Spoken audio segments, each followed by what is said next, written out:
From performanceriders.com, this is the Parbery Podcast.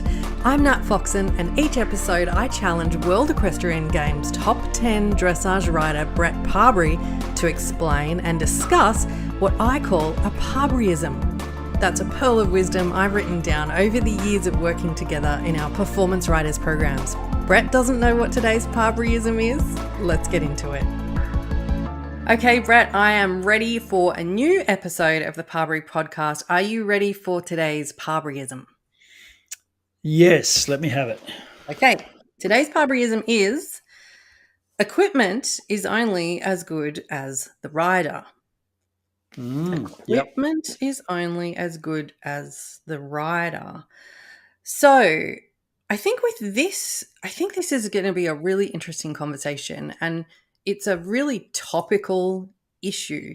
I know certainly on social media, we're seeing a lot of conversations about the use of spurs, whips, even double bridles. We're seeing a lot of talk around this.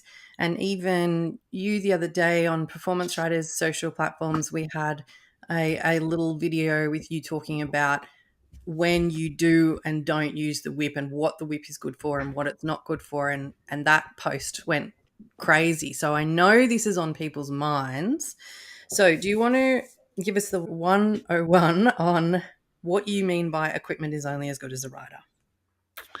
I mean, everything we use can be classed as equipment. You know, even the bit in the horse's mouth, the bridle, the saddle, even a bitless bridle, for goodness sakes. You know, anything that we use on a horse is under the label of equipment to be used to enjoy the horse.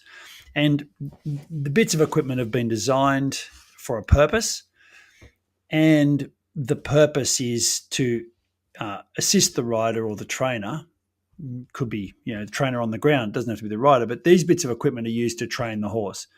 So they're there as a tool for the rider trainer to assist them to do whatever they want to do. So, for dressage, spurs, a dressage whip, various lunging gadgets that you'll see around the place,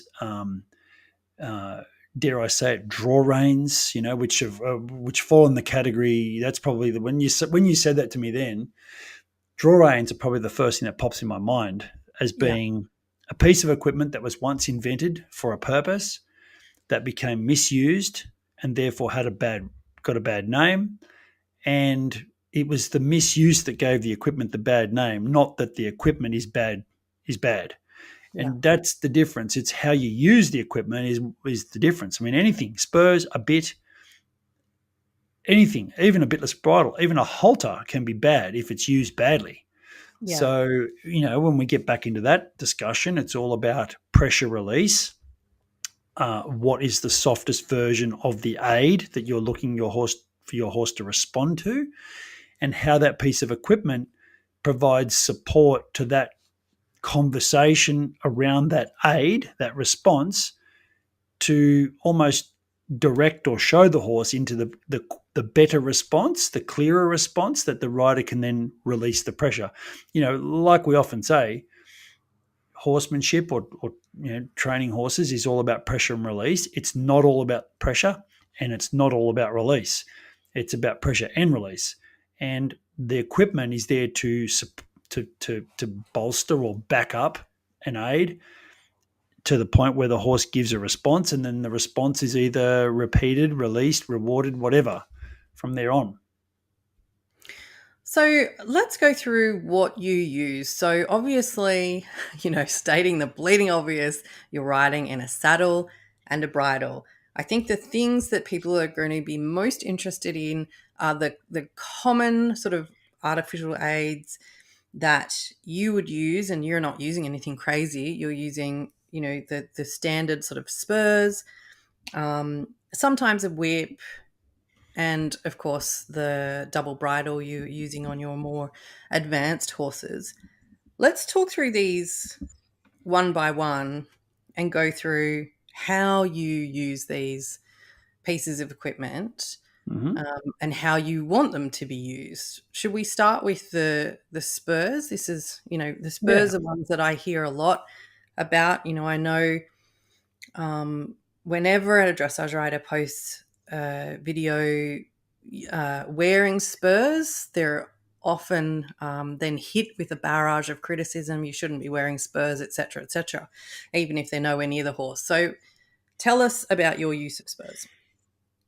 Yeah, look, the spurs is one thing that can differ uh, slightly as to the build of the rider.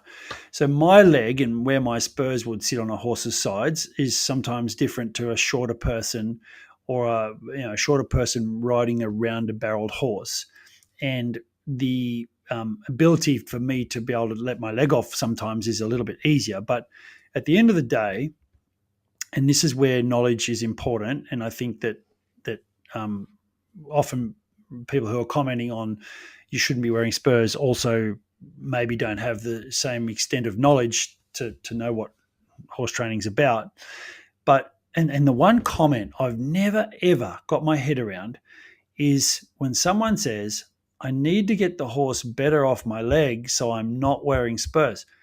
Mm. So just to break that back down, the sequence of leg aids that you want to use on your horse starts with a light leg aid, generally from your calf or thereabouts, like your calf, not your knee, but your calf, your inside of your calf. Just a little squeeze on the horse's side. And it doesn't have to be much. As we know, horses can feel a fly on them. So a little squeeze with your calf that has no spur involved. That should be the first pressure that someone uses. And it's an inward pressure around about where the girth would come up into the saddle, thereabouts. Now, of course, like I said before, different build of rider, different build of horse might put that in a different spot. But generally, your calf should be the very first aid. The next aid is either an increasing of this is assuming the horse is not responding to the aid. So the rider's given a light aid, no response. Then the next aid is something firmer. So that might be the calf again with maybe a light touch with your heel. Now, if your heel has a spur on it, then not maximum with the spur, just calf, and maybe nice if it wasn't the heel, the spur, but if you're going to use your heels, you're probably going to touch them with the spur. But this is where the rider makes contact roughly around where their heels are. And then we're after a response. So, because we can only reward a response. So, if the horse doesn't respond, then what is the next aid, right? So, what's the next aid in the chain of sequence here? So, oftentimes, riders will go to the whip, and that's where I'm a bit against that. I'd prefer a rider to use the spur in a different way. So, it might be like a little tuck, tuck, tuck, tuck, tuck, tuck, tuck, little like quick use, or even a very light little scratch, not scratching hard so you're hurting the horse, because horses don't respond to pain. They respond to agitation. So something that becomes an agitation that becomes, I won't say unbearable, but like something that they just don't want anymore, you've got to prompt a reaction, and then you can start molding the reaction into what you want. So a little like tuck, tuck, tuck, tuck, tuck, tuck with your leg, which I can't explain that any better than that weird noise, or a little scratch, scratch, scratch, like a tickle that someone, if you were sitting there and someone came up and put their fingers in your ribs and started tickling you a little bit, but something that creates a reaction from your horse. And as soon as the horse reacts in a positive way, you reward them. The alternative, and you reward them by pressure release and a reward. So the spur comes off and the leg comes off, and you get a reward. You give them a reward. The alternative is the horse doubles down on the negative. Well, then we have to go on with something until we get a positive response, right? Which is a different conversation altogether. But what we're after when you use the spur is some form of a positive reaction, which is immediately released. And then over time, as the horse learns that there's a sequence here, that the very first stage of the sequence was the calf, the next stage was a light touch, and the next stage was something that was a bit unbearable, and I wanted to respond and get away from it. And as soon as I got away from it, it went away and I Mm. got rewarded, then the horse learns to respond to the calf, to the very light aid. And then that ties in with the philosophy of when it's done well, it should look easy, and it should look easy because we're using light aids. Mm. So it's impossible to get a horse to understand that sequence when you go either immediately to the spur and immediately to a strong aid. There has to be a sequence of lighter to firmer, and from the lightest, most invisible aid we have through to what we know we can get a response from, which is the spur. And that's why it's important in that moment not to introduce another aid, which is a whip on the backside, because the horse then thinks back. It's in a completely different spot. It's not even related to the same place on the horse, where you want to start getting the horse to understand, when I touch you in this place, I expect this response. So to Mm. go and smack them in another place, it just confuses it completely. So it's best to get better skills. Now, of course, spurs are, as a famous trainer once said, um, spurs on some people are like knives in the hands of a monkey, and Right. and that can be the case, right? Mm. Because you have to have a steady lower leg, and you Right. have to have a secure lower leg, which is why the importance of good riding comes in. Because if you are going to use this equipment, you've got to be able to have control over it and not Mm. have rubbing on the horse's sides and going on and off and on and off, um, because we want every aid to mean something. Yeah. Is that a I good think I explanation? think it really does. That really makes a lot of sense. And I think, hearing you speak about what we're trying to aim for here is to have aids that are almost invisible. And I think then, to my mind, the spurs help us achieve that, in that you can actually, if you're working your way up that sequence of aids you described, you can give the horse a tiny, almost invisible touch with the spur that's going to be far more effective than, and not better for the horse, quieter aid for everybody, versus if you didn't have it, you'd have to have a lot more movement with the leg. So it actually allows you to give a quieter aid. Yeah. Now, if somebody can get those responses without spurs, great. Like, Right. that's really good. And some horses don't need it, right? So, I mean, I Yes. have horses that I don't wear spurs on. Mhm. So, and they're very sensitive. That's great. But that doesn't fit all horses. Yeah. But the most important part is that the rider has control of the spur with a steady lower leg. Um, and that they're not, then the spur doesn't become overused.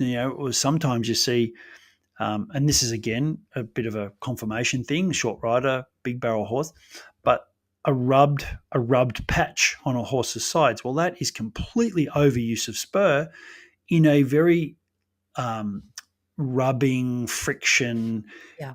not a responsive way where the horse responds and then the rider lets the leg down and off. Mm. And it's just this leg that's always on, on, on, on, on, and that just makes the horse dull. And then, of course, when you got spurs on, it rubs the sides of them, and in some instances, almost delaminates. I've seen, this is awful, where the horse's skin on the side goes a bit different, funny. Mm. Um, so that's, spurs are there to create a response, and then they're meant to be put away. And it's a bit like, you only use them when you need them. Once you've got your horse schooled, you very seldom have to use them. Yeah. And that's the other thing is, like, just because someone's got them on doesn't mean they're using them, right? Yeah. Like, Yeah. I've, 100%. I've Yeah. got Yeah. horses that I don't even touch them with the spurs. Like, Yeah. they're only there just in case the horse decides, oh, I'm going to push against that aid. And I'll go, no, no, no, you're not. And when they respond, good, remember? And Mm. that's great. And then you get this clear communication. Oftentimes, and this is probably the thing that will come out of this session, is it's sometimes easier for a horse to learn what to do by never ever realizing the bad things to do. Mm. And if you can have a little bit of equipment at the time to go, no, no, no, don't push there. Remember, this will be annoying. And when they move off it, remember, that's a reward now. And they never ever learn the wrong thing to do. And those horses tend to go through their life with a much calmer attitude in training Mm. than ones that have been allowed to see a resistance way. Like, okay, the horse knows if I push hard enough against that aid, it might go away. Or if I stop now and threaten, this pressure might go away. Well, those horses, they have this level of angst in their training that's very hard to get out of them. Oh, I think that's so amazing what you've just said there. And it reminds you of, being a parent, that those firm boundaries actually serve the children, or the horses in this case, so much better through their lives. Yeah, that's right. And we often say the quickest way to get a good horse is to make it yourself, rather than someone, dropping one off or a problem one, because then it's a quicker path. Once they know your aids and how to respond to them, it's almost quicker to go through the process. Just a quick message from us. If any of the ideas discussed today resonate with you and you'd love to dive deeper, head over to performanceriders.com. There's a bunch of free content for you, and there's loads of opportunities as well to work with us by enrolling in one of our training or mentoring programs. performanceriders.com. You've mentioned that you don't find the whip effective to use as a backup to, a leg that's asking for a sort of more forward, more energy. So what do you use the dressage whip for? So I'll use it, one, as a way of developing the technique of the horse in collection.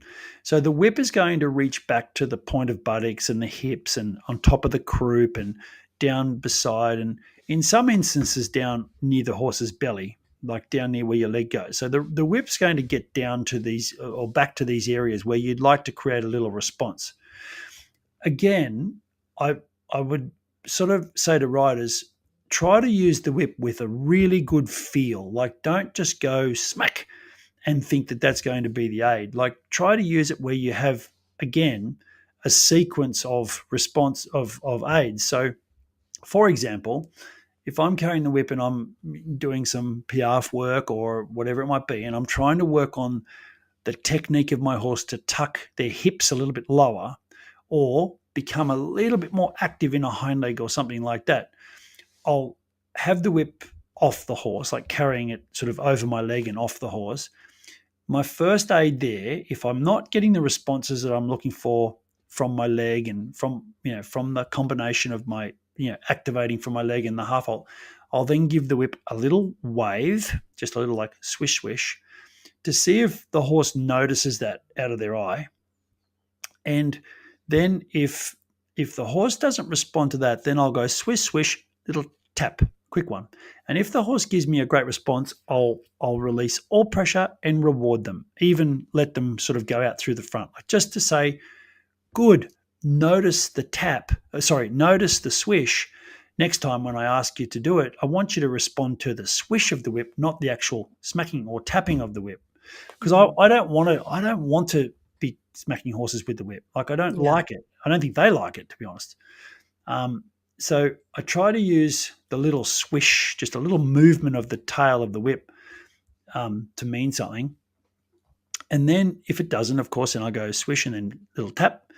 And once you get a horse to respond to that, you can just wave it near their backside or wave it near their hip or wave it on top of their croup, and they'll respond. Like, once they learn the response that you want from the aid, they're happy enough to do it. Like, they don't necessarily want to get smacked or kicked or pulled or whatever.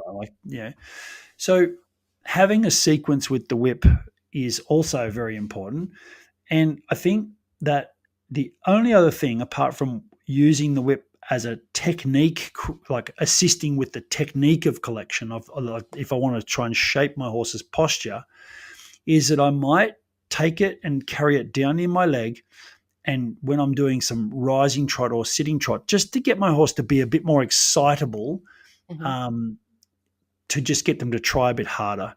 So if I'm trotting or cantering, and if I'm not quite getting the response I want from the leg, I'll carry the whip down near my leg and I'll just give it a little swish and maybe a little tap on their belly, just to get them a bit more excited and trying that extra length.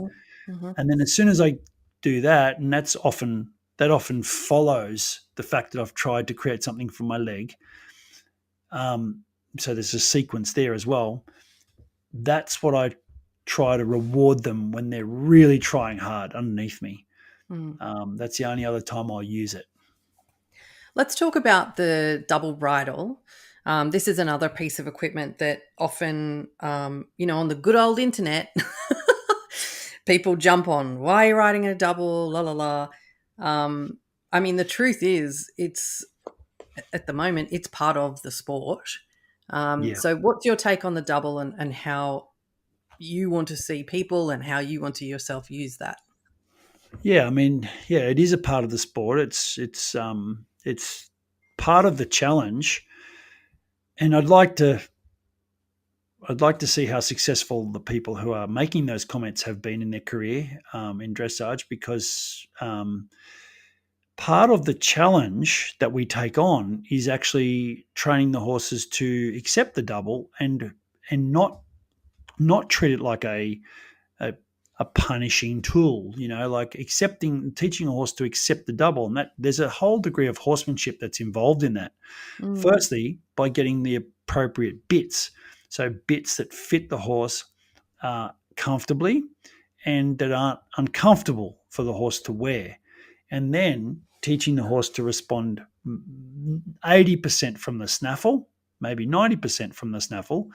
But then when you're putting in so much energy from the back end that then you may need occasionally to use the curb bit to get the horse to give you a little bit more relaxation over the top line while they're up and working. But again, it's momentary, and then you back it off again. So again, a snaffle bridle can be equally used badly. And let me say also here, like at the beginning I said pressure and release. It's not all about pressure and it's not all about release. Someone riding around, releasing with the horse's neck in the air and the back down is awful for a horse. That is punishment to their back. And so someone with a snaffle on and not putting any pressure on the reins and trying to do collected work is detrimental to a horse. The horses aren't even mechanically moving like they should in nature, and they're the ones that end up doing injuries to suspensories because they're loading their joints in a way which is not using their back and using their core and putting even weight distribution across all four legs. So back to the double, teaching the horse to respond to the snaffle, not having to use the curb is the ultimate. If you need to use it, it's a tool that gets used and released, pressure and released. There's a fair bit of skill involved in that, but of course with practice you can get it right. And yeah, making sure the bits are appropriately fitted. Now, I'm not sort of for or against it from a traditional perspective. I think if someone can do a Grand Prix in a snaffle, good luck to them. That's great. Not all horses are the same. Some horses have a much stronger construction through the neck and poll and jaw, and they press a little more into the reins, and they're probably not quite as easy to put together from the back to the front with the snaffle on, and possibly need a little bit more there. Because remember that if a horse is unable to be trained to the level that we want to get them to through good horsemanship and good training, and if people want to discuss, like have it where you only use a snaffle and that horse is unable to be trained at that level, that horse is deemed useless for the sport of dressage, and therefore that horse has no future. So we've got to be careful about the direction in which the world wants to go with this. Of course, no cruelty, double bridle that fit, chains that are appropriate and padded, and nose bands that are appropriate and padded, and the likes. But the ultimate response is for the horse to feel some form of pressure, yield to it, the rider relaxes the pressure, and the horse learns to work in a really comfortable way and is developed over time to work in that way. And so doubles are more than good tools, suitable, have stood the test of time, but in the wrong hands again can be bad. Like any bit in a horse's mouth can be bad with the wrong person hanging onto the other end of the reins. Mm. And when us riders are analysing our own use of the double bridle specifically, what are some red flags or common issues that you're seeing that we want to watch out for as riders? I think just ongoing strong pressure in the reins. I think when you're riding around, asking yourself the question, is this contact adjustable? It doesn't have to be light. You don't want it strong, and you don't want it, wooden and resistant. But is it adjustable? If I was to relax the pressure to zero, what happens here? Like if I was to ride along sitting trot and just push my hands towards the horse's mouth by 1 centimeter and remove the pressure from the bit, what happens? Does my horse fall flat on his face and pull long? Or does he kind of keep himself there a little bit in self-carriage? And then can I take the contact on both sides, and can I ask for flexion? And is it adjustable? Like I said, doesn't have to be light. You don't want it to be overly strong, but you need it to be comfortable for you and the horse and adjustable into the shapes for the level you're training. So, as you go up the levels, of course, the shapes of the horse that we make, half passes and the likes, we need to be able to make those shapes without resistance. And that's where teaching the horse to respond to the contact is a very important part of that. And that's with a snaffle or a double.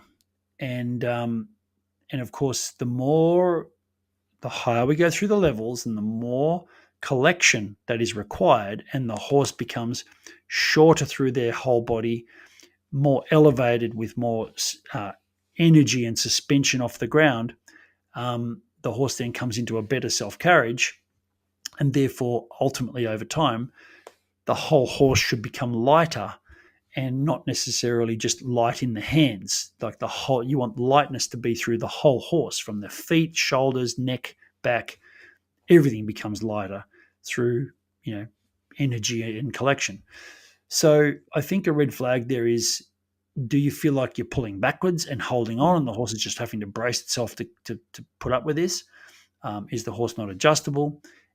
Are there any mouth issues? Is the horse telling you via opening their mouth, crossing their jaw, hanging their tongue out, all these things, that it's not happy with? It's not happy, and the comfort's not there. And remember, it is all about just trying to train them to the point of comfort. So, because then they're most likely to want to do it again. So our job is to keep using, and this is where it's hard, it's complicated, is using pressure and release to show uncomfortable, comfortable, uncomfortable, comfortable. And that's the conversation you're having all the time, is to say, no, don't pop out through there, or don't lean over here. Respond to this. Now you're comfortable again. And there might be 10,000 little aids that happen in a riding session that's going, no, don't do that. Now you're comfortable. Don't do that. Now you're comfortable. And you're ultimately trying to keep them in this comfortable place. And then they develop the right muscles, and then they become, you don't have half the issues. Brett, now this might be this is a tricky topic. This particular piece of equipment is definitely a little bit controversial, but let's go there. Let's talk about the use of draw reins. When is that appropriate? When is it not? What is the good and bad use of that equipment? And you might need to also describe what that is for people as well. Yeah, I mean, I don't mind being controversial, because I'm fairly comfortable with why things were developed and how they're supposed to be used. So draw reins, the reason they're called draw reins is because they're supposed to promote the drawing action of a horse's neck forwards, downwards. So when it comes to posture, or as we call it in performance riders, frame control, there's what you're after from the posture of a dressage horse, or any horse that you need to use their back, is that they'll reach forwards, inwards, downwards in a round shape, not upwards and backwards. So for anyone listening, if you see a rider, and anything happening momentarily is irrelevant, but if you see a horse's way of going all the time, where the neck is upwards, backwards, and the pole's coming up, but the nose is pulling upwards, and the whole top line is getting tight,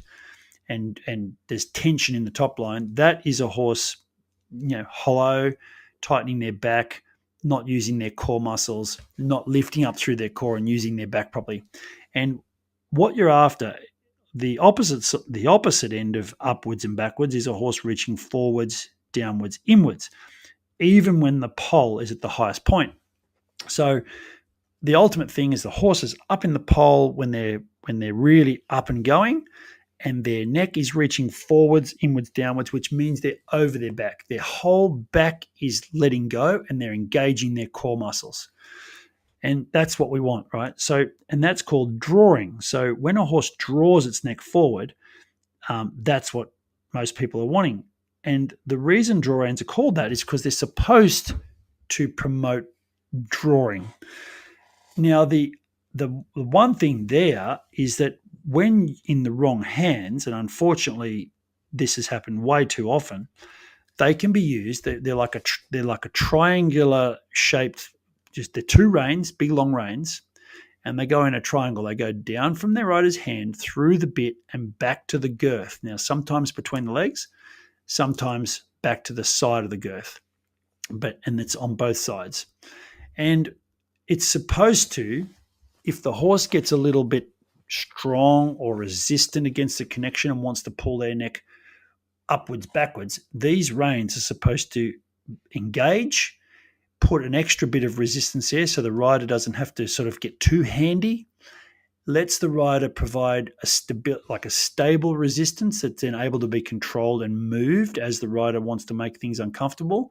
And the horse feels this, and then after a while the horse goes, well, that's too firm, I'll yield to them. And when they yield, the reins go loose, and the rider rewards the horse, and the rider's contact softens. So the horse goes back into comfort again.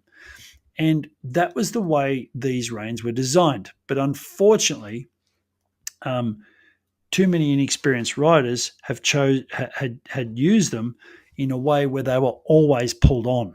And that's the equivalent of always having your spurs in the horse's belly, or always having your hands pulling the bits backwards. So any tool or aid that's used all the time is suddenly useless to the situation.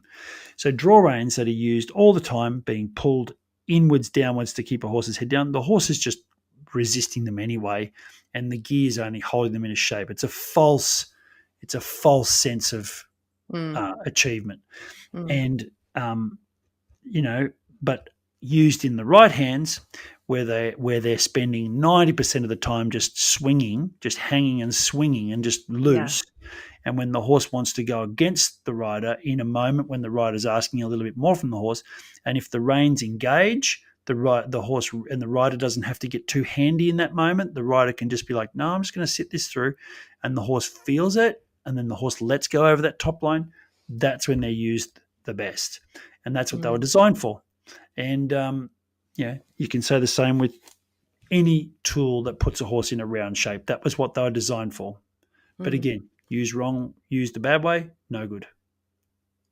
When we're done with Parberyisms, we might start a new series of Parbery's controversial conversations. Yeah, I know. But I'm happy to have those conversations, because I think it's just a lack of knowledge and it's, at the end of the day, it really is about getting the right knowledge. And all of this keeps triangulating back to the common goal of pressure and release, great horsemanship, improving your skills, and the good rider will always bring the best out in the horse. What a note to end on. This has been such a fascinating and topical discussion. Thank you very much, Brett. Pleasure. Thanks, Nat.